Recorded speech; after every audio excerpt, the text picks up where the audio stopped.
This has been an eye-opening, past couple weeks,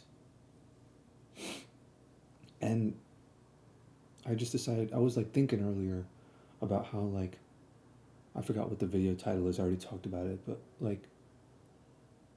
this thing I tell people all the time that everything you will ever need to know is already in your head. The whole idea behind it is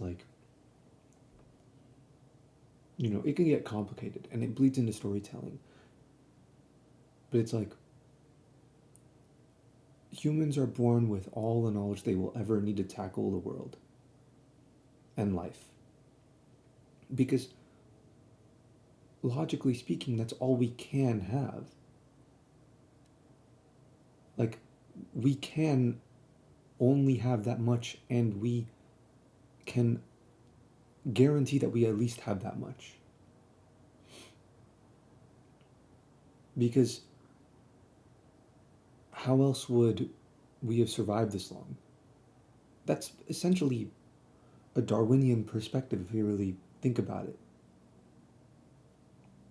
For us to be given the resources by nature to survive and thrive within it, everything that we have, if you look at it from this perspective, just from a purely Darwinistic perspective, and then apply this to it, it all kind of lines up. It, the desires and the fears and all that stuff, it all guides you through life. And your experiences will change your decision making as you go. But ultimately, it's not that it's nature versus nurture, but it's the nature, it's your nature reacting to the nurture around you. It's not like one has more influence than the other. They are both 100% influential. You wouldn't be anything if it was anything else. You have to be able to react with some kind of predictable, understandable human reaction to whatever the world has to throw at you. And what really guides people through life is not the surface level, books and all that stuff. I was thinking about how people are oh, qualia, it's this it's so barely talked about, but it's so proportionately disproportionate. Because if you describe qualia as, and you don't have to describe it this way, but if you describe qualia as anything that you can learn but that cannot be taught with words, dude, that's most things. The vast majority of the human brain does not deal with language recognition or processing or language. What is it? Generation or emission? I don't know what, but the brain literally operates off of vibes. Basically, it's a word for it. I mean, you could use any word, and there's no specific word for it, but the vast majority of the brain does not need any kind of language for really anything. Um, well, it does. It does need some kind of language, but not knowledge earned through language.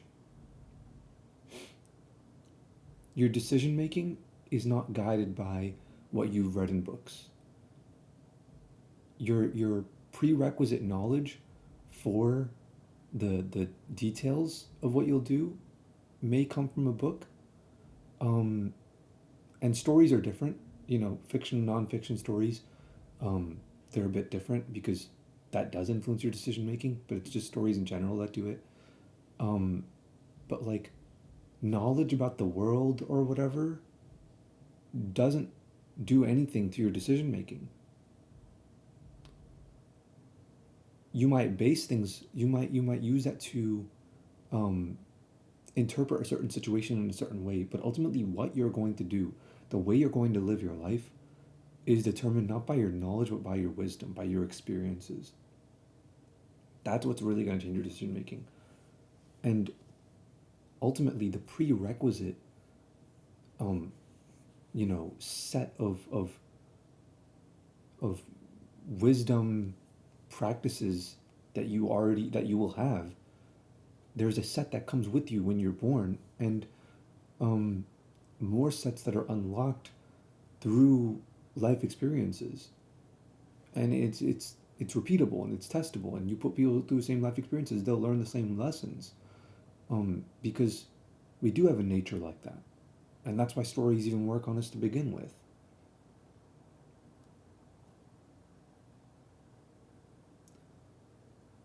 The vast majority of information spread through language is stuff that's ultimately useless to the well-being and happiness of a person.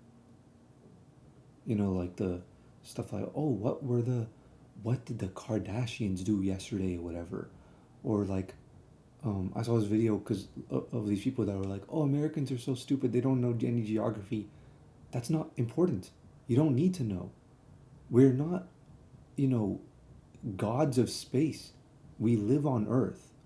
You could go your whole life thinking the Earth is flat and you'd be none the wiser and it would be totally fine. You wouldn't get to experience any of the joy of, the journey of learning the science of celestial bodies, and it wouldn't really make sense if the Earth is flat because anything that massive is round. Anything that massive. Um, I guess it could be donut shaped, but you know what I mean. It doesn't make sense. But um, in terms of like a person's individual happiness, if that's not a part of your life, you don't need to even know that. And then when these like people are like, oh, I can't believe these Americans in this video, people go out on the street and they ask them where Kazakhstan is, they can't even tell. They're so stupid. I'm like, bro, they're allocating their brain power to more useful parts of information about the world. And even things like who the president is, or how many calories this thing has, or what time of day it is, and all stuff. It's all useless information. Just listen to yourself. Who the president is, what is that going to change your decision making? Is that going to change the way you go about life? Are you all of a sudden going to talk to some people and not talk to other people or whatever based on who the president is? None of us even have any proof that the president position even matters. It could be a board of advisors that make all of his decisions for him and he's just a figurehead. We have no idea because it's so far detached from our lives that we can never prove it for ourselves. I say this thing to people like, if you're not every fight is your fight, which I talked about more in my contribution stuff. Not every fight is your fight, and it all comes full circle. If someone says it's raining outside and someone else says it's not raining outside, your job is not to go quote both of them and go, oh, I'm going to pick a side or I'm going to be skeptical of this. No, just go outside and look for yourself. Just open the curtains, open the windows, look if it's raining. And people might go, oh, but, you know, this like Israel and Palestine thing is so far away. How am I supposed to know? If it's so far away that you literally cannot prove it for yourself, you can't even see it with your own eyes, it's not your fight. You're not involved. Your decisions don't play a factor in it. So you shouldn't try to pretend like they do, and you shouldn't try to pretend like they should, because all the information you're being given about it is by somebody else with an agenda. Whether it be an agenda that you disagree with, or whether it be an agenda that somebody brainwashed you into agreeing with, because those are really your only two options here. Either way, you end up influencing the world in a way that you don't even know. You don't know if it's positive or negative. You don't know if it's what you intended or not. And it's just unintelligent. It's flat out stupid to try to make every fight your fight when you're not even involved. When you don't even have proof, like when you can't even see with your own eyes if the fight even exists. And I know this because I used to literally help like content creators come up with things for people to get angry at, like literal conspiracies and stuff. And we would make conspiracies, we would make people mad, and nobody would question it. They'd be like, "Oh, I am literally, if Donald Trump sues me, and he gets all the evidence against me of all the things that I was like, oh yeah, this TikTok, would get 100,000 views, but you want it to get like 5 million views, just blame Donald Trump in the end for this whole thing." And we did that so many times, and we made so many people believe so many things about Donald Trump without them ever, none, not a single person ever verified it. Because none of them know Donald Trump. They're not him. They're not close to him. And if I ever meet Donald Trump in real life, I'm straight up gonna tell him, like, I am genuinely so sorry for getting a ton of views simply by making people believe lies about you. And then I think to myself, whoa, wait a second. How many how many other people out there figured out the same thing as me? They figured out that what works and what gets numbers is making people hate each other, making people blame each other and point the fingers, and making people more and more divided and throw shit at each other. How many other people out there? Because I'm not, that's not a genius idea. That data on data on data indicates that that's what works, that's what gets numbers, that's what goes viral. How many other people also figured this out and did the same thing? And then I go, I can't trust any of this. Yeah, I can get both sides of the conversation, but ultimately, that's just getting twice as much misinformation. If I want to get any sort of information about the world, I have to be able to verify it myself. There has to be a higher standard of scientific certainty, not in that I'm trusting well established scientists, but that I'm conducting the scientific method myself. And that's not every fight is your fight, right? But what was I saying? How does this relate to? Oh, yeah, yeah. Useless information. Stop trying to consume useless information. If you literally can't even tell, you know, who the president is or whatever, if that has no bearing on your life. Not if you can't tell. I don't know what I'm trying to say. I'm trying to let me start over. The other things that I said were a bit like people were like, "What?" I tell people all the time, "Stop worrying about counting calories." And they're like, "You have to count calories." Bro, did humans for the past 3 million years ever count calories? And there was never a problem of obesity or anything like that. So how come now when everyone counts their calories is there such a problem? Interesting. I'm not going to say that counting calories contributes to uh, being unhealthy, although I do think to a certain extent it can play a factor. I'm not going to make that case. But I think the cases I can make, which is very obvious, is that what drives people to be healthy, by and large, is not counting calories. It's clearly not working. So eat what makes you feel good. And you might go, oh, but why wouldn't I just eat Cheetos all the time? Does it make you feel good? You only listen to one part of your body, you're not listening to the rest. This is the problem that like hoes have and cheaters have. They listen to one part of themselves, they don't listen to the rest. One part of themselves is telling them to do it, one part of themselves is telling them not to do it. They listen to the part that they know is wrong. That the core part of their brain that knows how to operate in the world knows is wrong but is overpowered. You can't let yourself be overpowered. You have to be stronger than that. And so they give in, and when you don't give in and you listen to your entire body and you exercise full self control, complete self control, and you just listen to every voice in your head, every thing pulling you this direction and that direction, that direction, eventually you land on no, Cheetos doesn't feel good to eat. It might taste good in the moment, but after eating a bag of Cheetos, I feel terrible afterwards, and I feel terrible that night, and I feel terrible the next day. So why would I keep eating it? I would eat it once and never again. It's that simple. Be strong, strong enough to have complete self control, and then listen to your full self. And that's how it's done. No books or no menu telling you how many calories or anything like that needed. Your body is incredibly precise and really, really good at knowing how much you need to eat.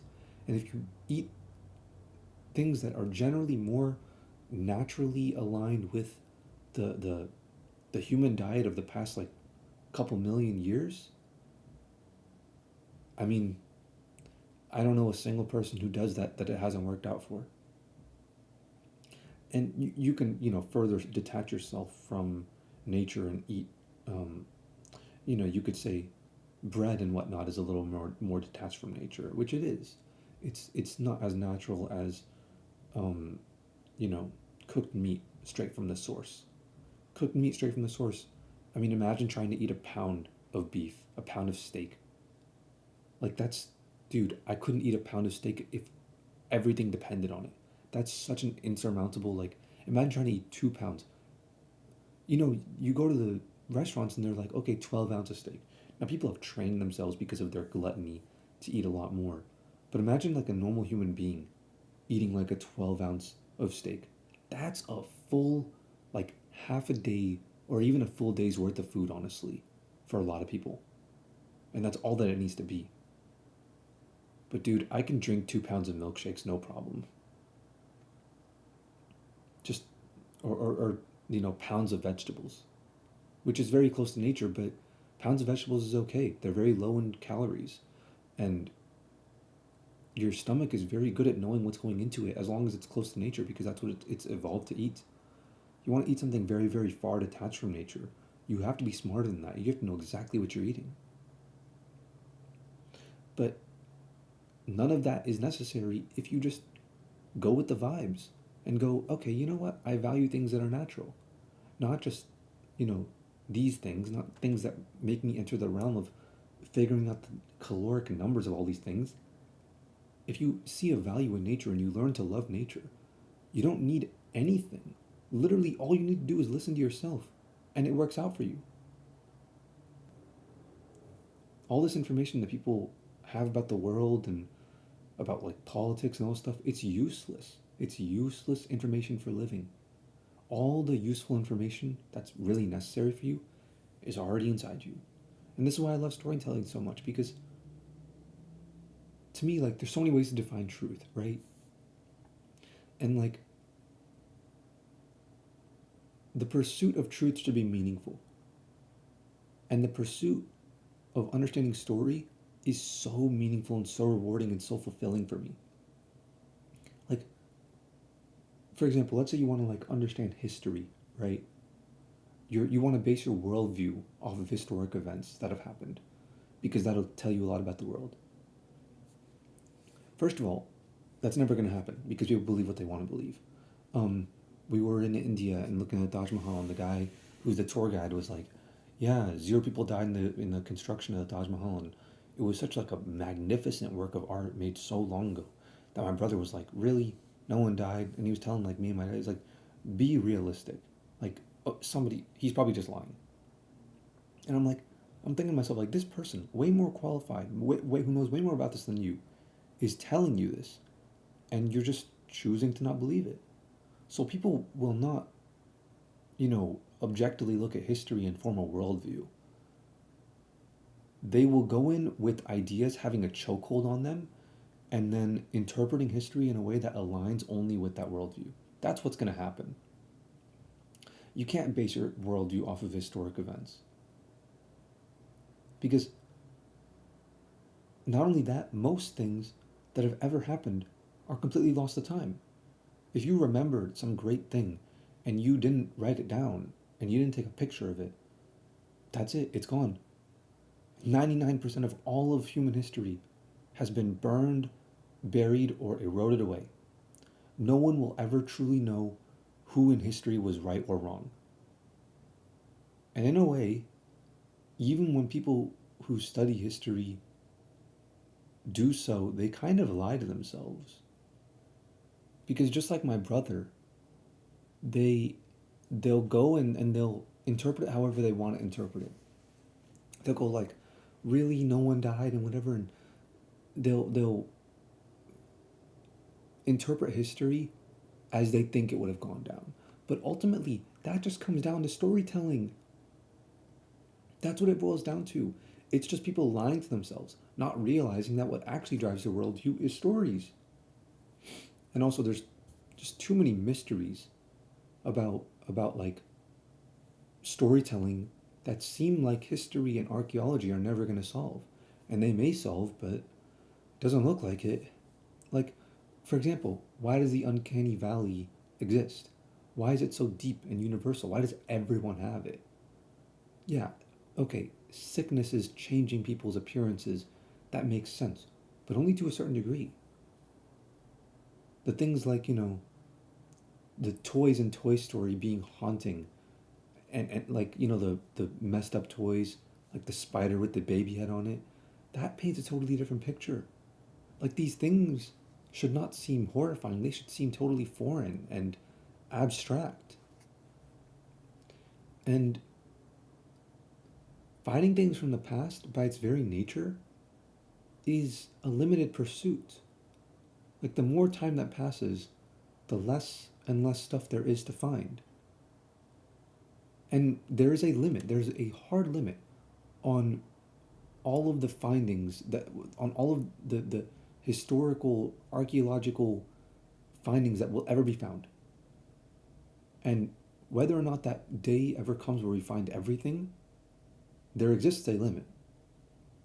You can't go past that. There is no infinite history of humans.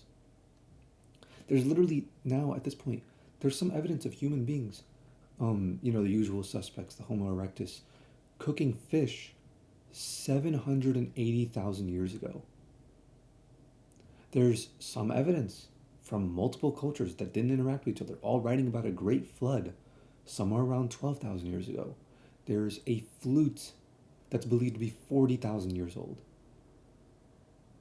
How do you explain Easter Island? If society started 8,000 years ago, how the hell did they figure out how to make instruments? How the hell did they figure out that poking holes in a stick with a giant hole inside it, with like inside a straw basically, and then playing it by covering up different holes would make musical noises? How the hell did they figure that one out if at that time we were just barbaric hunters and gatherers? Like, another example is like the massive society of Troy was thought by archaeologists. They were like, be realistic, be realistic. It's not like that. When people write about it in these like writings to be like this like grand, incredible city, and then they uncover it, and they realize it's even more grand than they made it out to be in the writings. They never could have imagined it. It seems like impossible for a society that old to be so well developed. Or like during World War II, there was a man named Fulcanelli who went to government officials in Europe, and he told them like a bunch of stuff like about like nuclear power and atomic bombs, and how certain governments would make moves and they'd figure it out, and who was on the verge of figuring it out. And he made crazy predictions about the war, which people at the time wrote about, and it all came out to be true. It is documented. And then he disappeared, and nobody knows who it was. There's some evidence of Africans and the Chinese and different populations and the Vikings and people like that coming to the Americas even before, the Native Americans crossed the land bridge. Like something like 50,000 years ago, um, is when like the first, speculatively or hypothesized like human bones, that's their hypothesized age, is like 50,000 years in America. Regardless, whether or not you believe the story of Fulcanelli, right? That's history. That's documented history.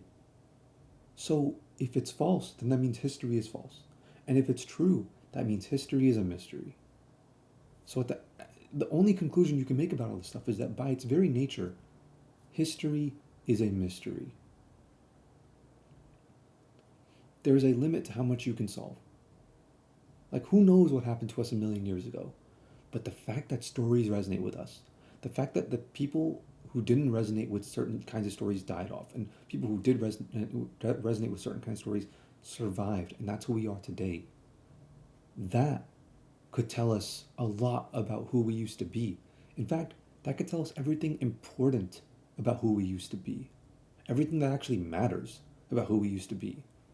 People try to, people go through history and they do all this stuff and they try to dig up the past to try to understand the important things about who we are, but in the process, they themselves will admit that a lot of the stuff that we learn about history is completely useless. It's just in service of learning about who we are as people. But none of that's necessary. Literally the only thing you need to figure that out is your own mind and introspection and understanding your own relationship with storytelling. That's all that's needed because that's what survived. That's what evolution tells us, that these stories have emerged for a reason. And we may not know the reason, but if we can understand the stories, we might be able to imagine what might have happened. And that's about as good as it gets. Because there's no way to prove that any of these historic events actually happened. So they're just as good as fictional stories in that way. And in a way, that's all stories are. It's learning. It's just like, it's this like digging deep to connect, you know, disconnected parts of or rather, before you're 25 or so, it's it's disconnecting already generated neurons in our brain that already have connections, over connected neurons. Like a good quote will take two parts of the brain that aren't very active and don't usually talk with each other and connect them, letting you see things from a new perspective. But the potential to do so was always there. There always was a connection, and the quote wouldn't resonate with you if there wasn't a connection to begin with. All it does is strengthen that connection. But all of these things that you could know are literally knowledge that already exists within your brain. It just gets unlocked later in life. And I believe stories are a pretty damn good method of unlocking them. And some people don't unlock them, whether it's because of their parents or because of school or because of whatever. They just don't get to unlock it. But it's always there. And for the most part, it doesn't go away. My dad described it in a really cool way. I can't remember the exact quote, like I mentioned in the video I talked about before, which I'll leave in the description.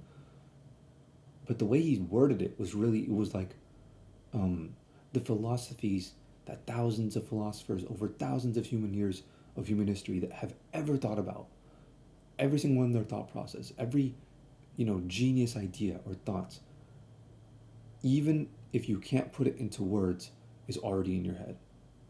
The stories of humans and the story of the mother and the story of the father and the child and the story of acceptance and betrayal and growth and greatness and family and sacrifice and loss and birth and death and restraint and failure and heaven and hell and nature and meaningful conflict and all of these things that humans have done was already in my head. Everything I would need to know about the stories, every lesson I would learn from the stories, I don't even need to know the stories to know them. It's already in my head. And when he said that to me, I never forgot it. And I don't know why. Like, I forgot a lot of things that my dad said. A lot of really confusing stuff. But this one I never forgot, even though I had no clue what it meant at the time. It took me over a decade to really figure it out to where I'm at right now. And even now, I still can't fully explain it as well as I understand it. It's not something I could put into words that well. Well, it's not something that words can really describe. Language as a medium, we're coming back to this, bro. Language as a medium cannot do it justice. You have to learn through experience. Because you can't just say, let's create a word to describe the feeling of this experience. How are you going to teach them what that word means then? With similar words? There aren't similar words. You're going to generate more words, but then you have to teach them what those words mean, but then they won't have any meaning because they won't have the experience. The same problem arises. All the, surrounding significant language to a word that has true meaning can only be learned through life experience, not through learning more words. But in a way, it's sort of like, why do we do the things we do? Right? Like take watching TV, for example. TV shows and, serials, reality TV shows, movies, short films, anime, cartoons, all of that. Why do we watch it? Think about it. Like, actually, why? What benefit does it have for us to sit in front of a screen and stop living our life, stop being productive to watch something that literally doesn't matter?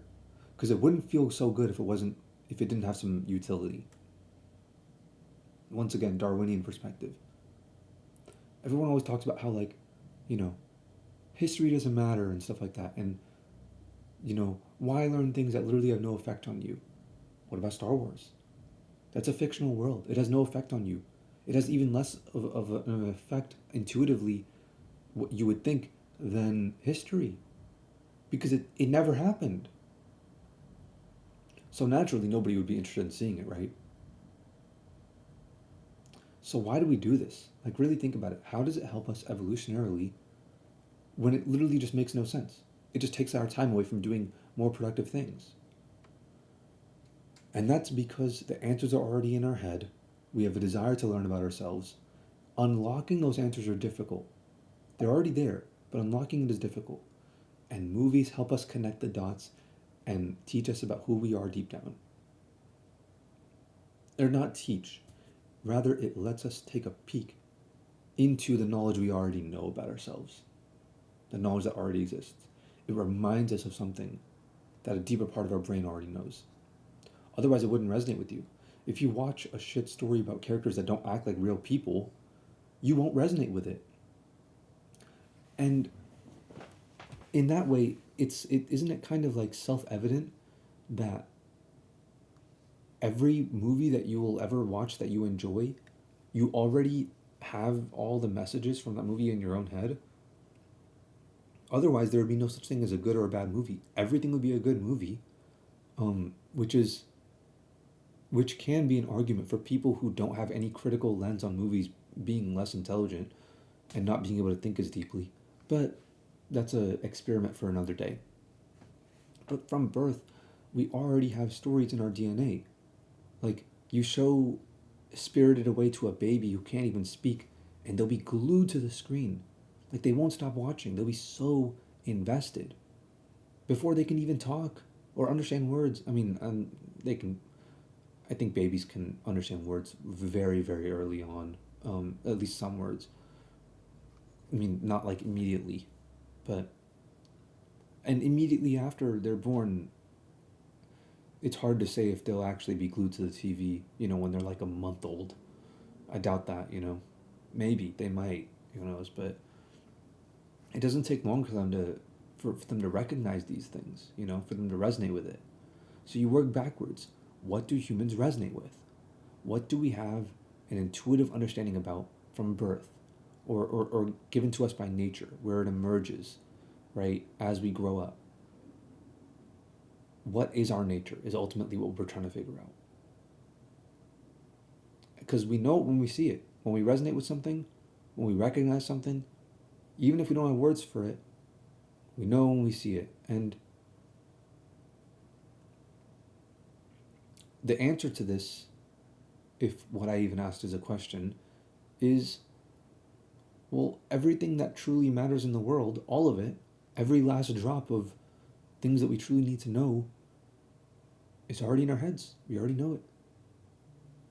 A lot of people resonate with, what Iron Man did at the end of Infinity War, because that just copied the story of Jesus. That's one of the most, understandable and respected stories there is. Real or fiction, Jesus may not have even existed. It doesn't even matter. We resonate with it. We understand it. And everyone loves Iron Man for dying a hero's death, but most people don't want to be Iron Man. They might say they want to be, but in reality, they wouldn't. In reality, people would protect their own lives, most people, or sacrifice someone else to save themselves. If I say to people that, we should remove restrictor plates on NASCARs, they'd cancel me because people would die. And I'm like, yes, they would. And that's what it takes. It's danger. They want to risk their lives. They're consenting adults. They want to risk their lives. It's my body, my choice, whatever happened to that, right? But it's a controversial take because people don't like imagining that another human being, because they're also a human being, is capable of such a heroic act of putting their lives in danger, allowing themselves to die a hero's death. That's what made the sport entertaining. It's a controversial opinion, but deep down it's actually not controversial. It's true. People might say that like having the racers die doesn't change anything about the entertainment value of the sport. Yeah, tell it to the millions of ex NASCAR fans because they'll tell you the same thing, but deep down they know it's not true. Back when it was, the second most popular sport in America, and now it's just dead. Gee, I wonder why. And I'm not here today to talk about this one controversial take. That death is a part of life, and that when you run away from it, you're also running away from life, which is another thing I talked about in my contribution stream. And that shouldn't even be a controversial take, but it's so controversial at this point that I can get banned for talking about it. I'm not here to talk about that. I'm here to show you what that like there are these fundamental truths, and these are truths that we all understand deep down, but we can't figure it out so easily. I just woke up. I'm not sounding all that intelligible, but it takes great individuals to unlock the secrets of the mind and who we are, and it takes even greater people to figure out how to put them in the stories for us to understand. It doesn't matter if the story of Iron Man is real or fiction or nonfiction or animated or it happened in the real world. Doesn't matter. The only thing that matters is the story has pierced our minds and allowed us to simulate a scenario of behavior of characters and humans. How humans with these characteristics would act in the situation. In the same way, history does the same thing. Whether or not Jesus was even real is completely irrelevant. The names and the years and these things in history, they don't matter. The stories matter. And the only ones that do are, the ones that people have an affinity with or enjoy or feel something when they experience it. And when you take that story to heart and you let it dictate your actions and your beliefs and your habits and your traditions, that's the definition of a religion. It's something that resonates with you, your nature, your universe. There is no, divine truth in any of these stories. It's just something that you hold to be true, that you can't prove or make other people believe or force anyone to believe, but you believe it even if others don't. It may not be true for everybody else, but it's true for you. If you I hate when people view religion as like this, like, they're like, oh, we need to, it's important to separate church and state. You can't. You can't. It's not possible. Yeah, you can separate a traditional religion that has a name from state, probably, but ultimately, state evolves from religious values. Maybe not traditional Abrahamic religious values, but any value that people hold true to themselves like this is a religious value. If you work out without compromise, right? You work out every single day. That's called working out religiously. That's a religious belief. In practice, it's the same thing. You may not consider a religion, but in practice, it's the same thing. It operates the same way. Stories that resonate deeply are religion. And that's a conversation for a different day. But even taking the whole, like, mystical or like artistic wording out of it, just from a psychological perspective, the idea that we're born with all the knowledge still holds up. Not even any bro science. Like, if you examine the brain of a baby, right? It's not that the baby has less connections between neurons than adults. It's actually the opposite. A baby's brains are extremely overconnected. Everything is connected to everything else. It's all plastic. When they move their arms, they're also moving their legs and their eyes and their head and everything else because everything is so connected. All the neurons are firing all off at once. And that's what it means to be primed for learning. Because Learning is not, introducing new information into your brain. It's unlocking information you already know. Some learning is that. Some learning is memorizing times tables and stuff like that. Useless information for most people. But the learning that actually matters to the human experience is getting rid of connections, being primed to adapt to your environment and the world that you live in. That's the reason why we can put ourselves in situations like in in a superhero's shoes or in a cartoon, and why we can see these things and it doesn't go and we don't go, wow, that's just so unrealistic, because we're actually intelligent enough creatures to have an imagination, and if that was the real world, we would believe it and we would exist in that world all the same. Being primed for learning and being open-minded like that means believing everything, means starting out with everything being true, and everything being a possibility.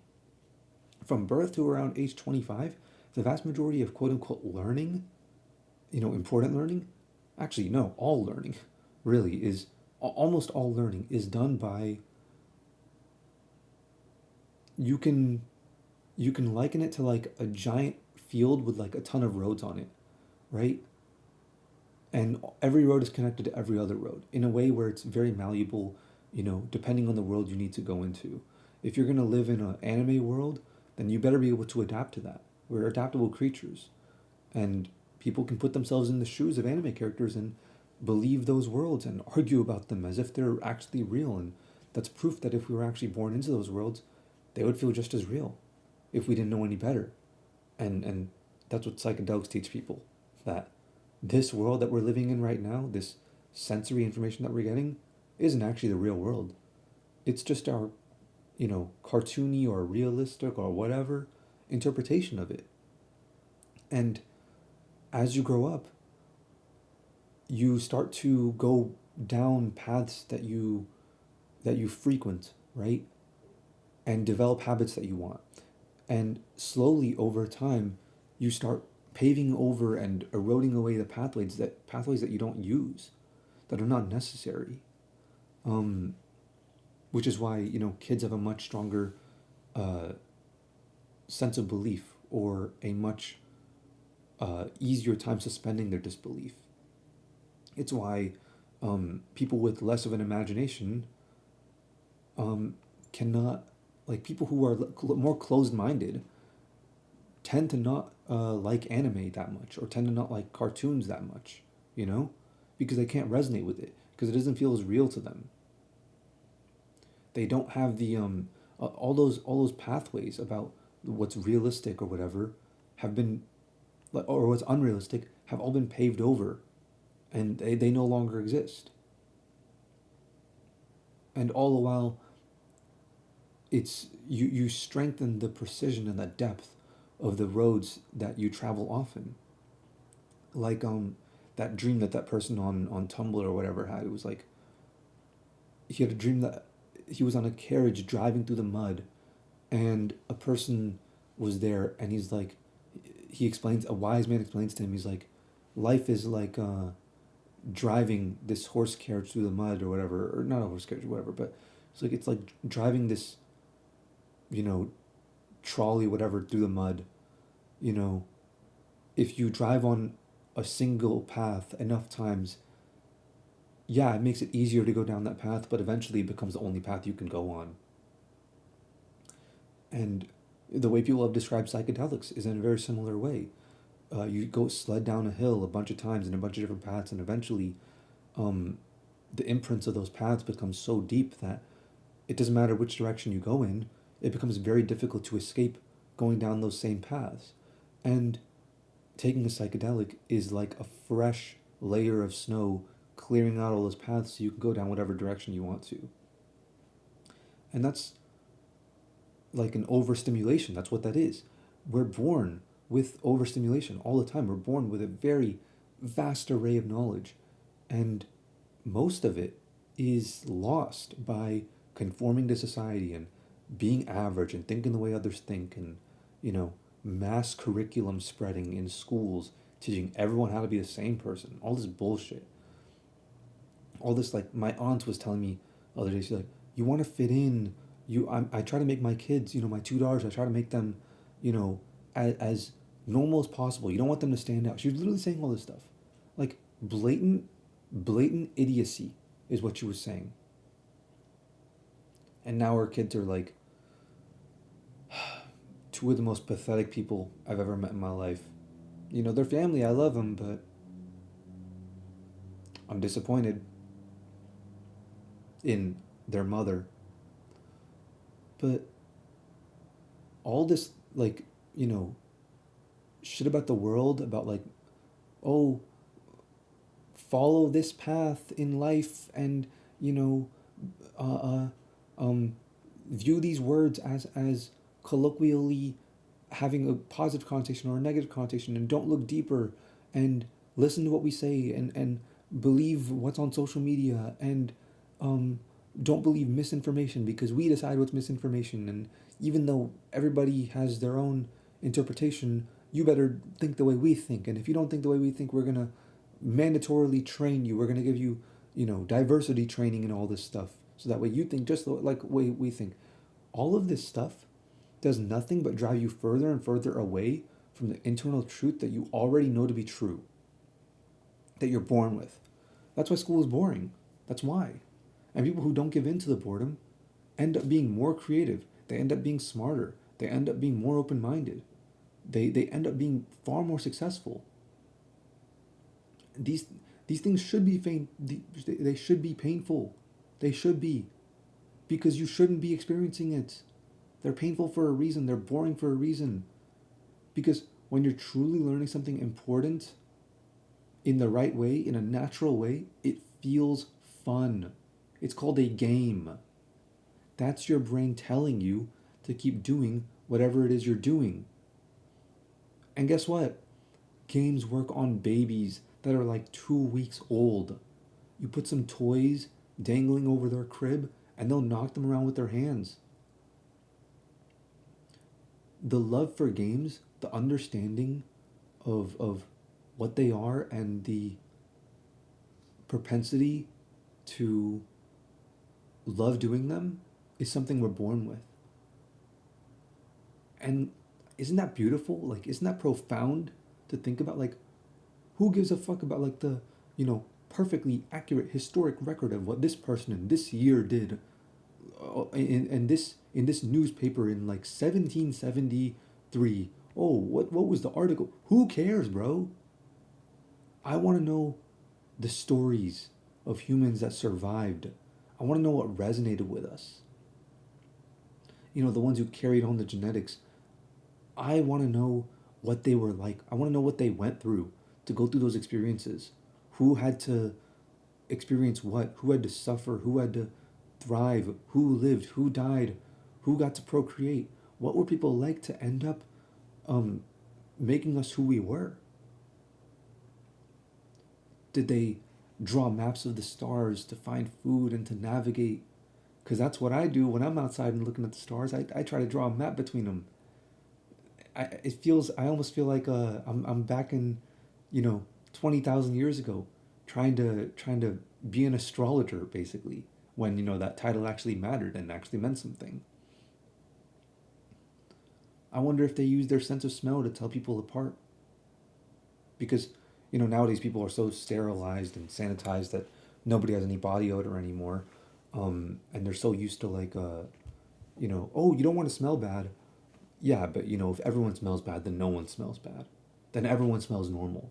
Then it's like India, where everything smells bad, but a few days you adapt to it, and all of a sudden everything has a distinct smell to it. You notice everything. And body odor, literally, there's been science to show that when someone is feeling happy, they will emit a different kind of body odor through their sweats that will make others around them also feel happy. Imagine the games people used to play and things like that. The range of human experience and emotion that people are capable of feeling, and how narrow it's become, how small it's become, how small our lives have become, because we're not living natural lives. Nobody has body odor anymore. And that's just one example. I wonder what they felt like. I wonder what their experience was. I can't describe to a blind person what it's like to experience color. I wonder what they have experienced that they can't explain to me with words, and I just have to experience for myself. I want to know what that's like. I want to chase those feelings. I wonder if they had synesthesia, or um, they had extremely honable and deep human instincts that we're able to develop. Um, because when we get good at something, we start to develop an instinct for it. And even when it's things that don't relate to the human experience at all, we can develop a very good instinct for it. Things with like numbers. There's people that are very good with numbers, or you know, I don't know, other things like that, like speaking and stuff like that. We can develop very very strong intuitions for these things. But it's like a it's like a emitter trying to in Hunter x Hunter trying to develop their special Hatsu in like a transmitter format or whatever, as human beings, given who we are and what we are from nature, you can only be, you know, like 20% of a fully realized accountant or whatever, because that's not what we are meant to be as humans. And people can be really good at these things. So imagine your potential and the heights you can go to if you actually did what you were meant to do. If you actually did what you were created to do. And created by, I mean, evolution, whatever, created. Starting to sound like I'm a creationist, right? I mean, the stories of creationists far supersede that of, are much, much better than that of evolutionists, if that's a word. But, I mean, that's just because creationist, like, ideas have been around for longer. So those stories became, those stories stood the test of time, the stories that worked, And they're all from creationists. It's a bit, it's kind of incidental. But I wonder what it's like to know the the secrets of the universe and to be among nature and to develop my instincts and have the proprioception to jump from tree to tree and to run a marathon and catch up with animals and to to metaphorically slay the dragons and find the treasure and get the girl and to do these things in like the human experience. I wonder what that's like. And I think about it. And I trust my dad. I believe that he was right when he told me that all these things are already in my head. I just have to find it. And honestly, I don't even know if my dad knew what he meant when he was saying that. But simply the fact that he said it provides so much meaning for me because Freudian slip or not, it tells me everything I need to know about my dad and myself and about everything else. I have my own meaning for it, and I'm sure 10 years from now I'm going to look back at my current understanding of this and be like, oh boy, what a fool I was. I was thinking about it totally wrong. Total misinterpretation of what he was actually saying. Total amateur, right? And that's exciting to think about, like, where am I going to take this? You know? But, yeah, I was just thinking about that. Anyways, I'm about to. Yeah, that was on my list. Stream, and then I got to go to the gym. I'm gonna go to the gym. I'll be back later, and to be totally truthful, this whole time, I have been sleeping with my phone. Not like sleeping, you know what I mean? I've been sleeping using my phone before I fall asleep and after I fall asleep. After I wake up, I use my phone again. Even if I put it to the side, I'd wake up, I go back and I lay back on the bed and because I'm so tired and I use it to try to wake me up. And I know I won't be able to wake up as quickly for the first couple of days without my phone. I need to learn to get into the habit of waking up on my own, but I keep saying it. I keep saying it. And I'm literally streaming to one viewer. It's probably a bot, so, but at least that should hold me accountable. And I don't know why I'm so weak. I'm so weak.